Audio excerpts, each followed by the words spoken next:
Ao sair das ruínas da aldeia, chegamos a um lugar ainda mais pesado. Um local onde o tempo não apagou a dor. O cemitério de Oradour-sur-Glane.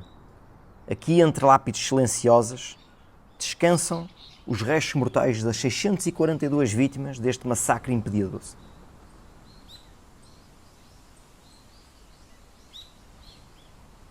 As sepulturas estão alinhadas, cada uma marcando uma vida que foi brutalmente interrompida. Há sempre alguma coisa que chama imediatamente a atenção. Os túmulos de famílias inteiras. O nome de Rochefande, de Certeau, Belly, Bonod, em cada lápide.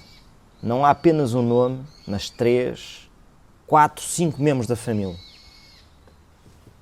Agora estamos a ver todos os restos mortais que foram encontrados na aldeia de todas as pessoas que foram queimadas.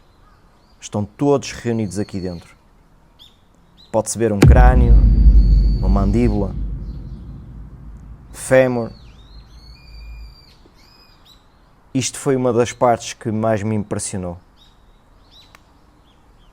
As cinzas e fragmentos dos ossos das vítimas, recolhidos dos escombros depois do massacre.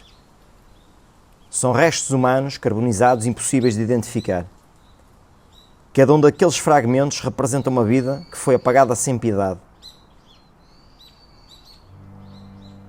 Um dos túmulos mais comoventes foi o da Marguerite, a única mulher a escapar com vida da igreja, que perdeu o marido e as filhas, cujos nomes estão gravados na pedra fria.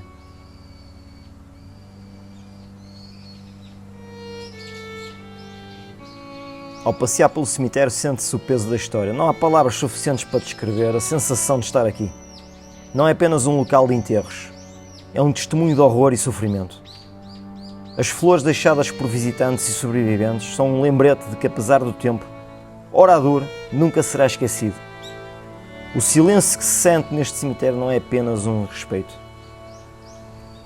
É o eco de um grito sufocado de uma aldeia que foi apagada do mapa, mas nunca da memória.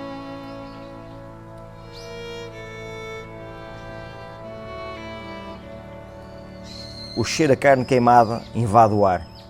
A pequena aldeia, que há poucas horas estava cheia de vida, agora não passa de um cemitério a céu aberto.